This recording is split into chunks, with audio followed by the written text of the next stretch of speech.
Does your tummy ever bloat against your own will, leaving you feeling like a blow-up fish? Well, that happens to me all the time. Then you might be suffering from bloating or another kind of digestive problem.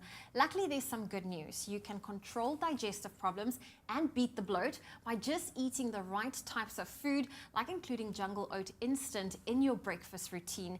And because it's high in soluble fiber, better known as beta-glucan, it not only reduces cholesterol, but it also assists in gut health. And because it's low in GI, you'll feel fuller for longer.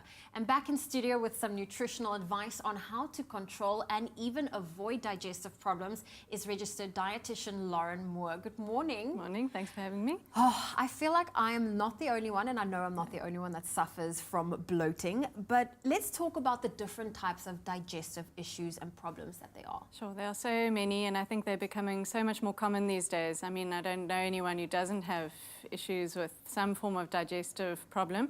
I think the most common ones, like you said, are bloating. A lot of people are feeling bloated more often. You get issues like constipation and then just cramping and discomfort and that type of thing. And a lot of people, including me, suffer from reflux. So that's also quite a common one, commonly known as heartburn. So those would be the most common ones that I've come across. I've noticed, keeping tabs of what you're eating and when you get bloated is often the key, but what nutrition will play a good role?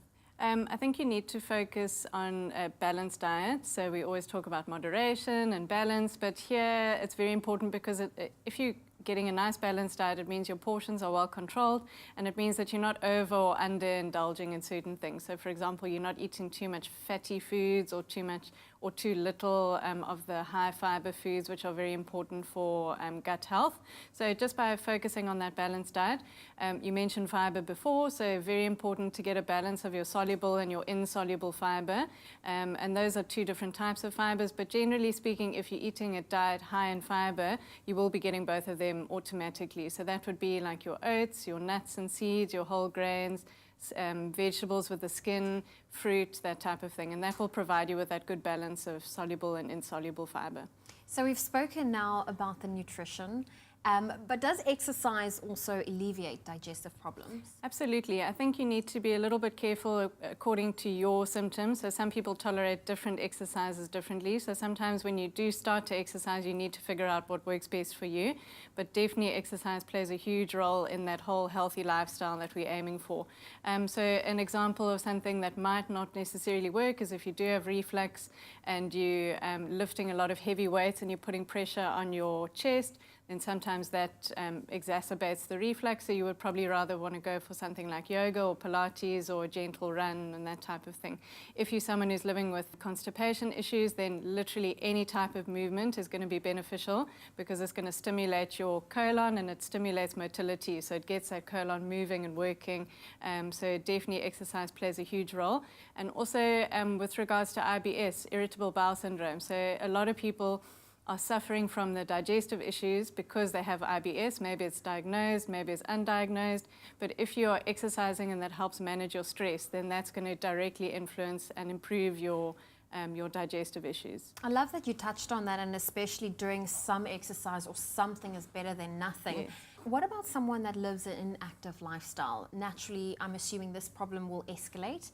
How would you encourage them to, get a little bit active to alleviate the symptoms? I think you need to almost lower your expectations a little bit and just start anywhere. Don't feel like you have to start with a 5-kilometer run or it's not worth it. Any type of movement, like I said, will be beneficial for things like constipation or any sort of slowing of the gut movement. Generally, we say aim for 150 minutes of exercise a week.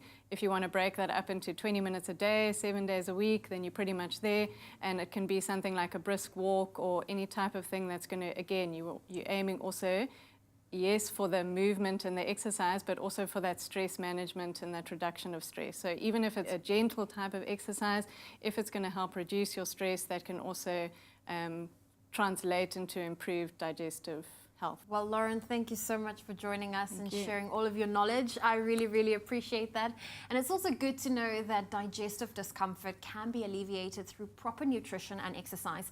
But remember that if you're concerned about your own digestive health, it's important for you to make an appointment with your doctor or to go see a registered dietitian for treatment advice.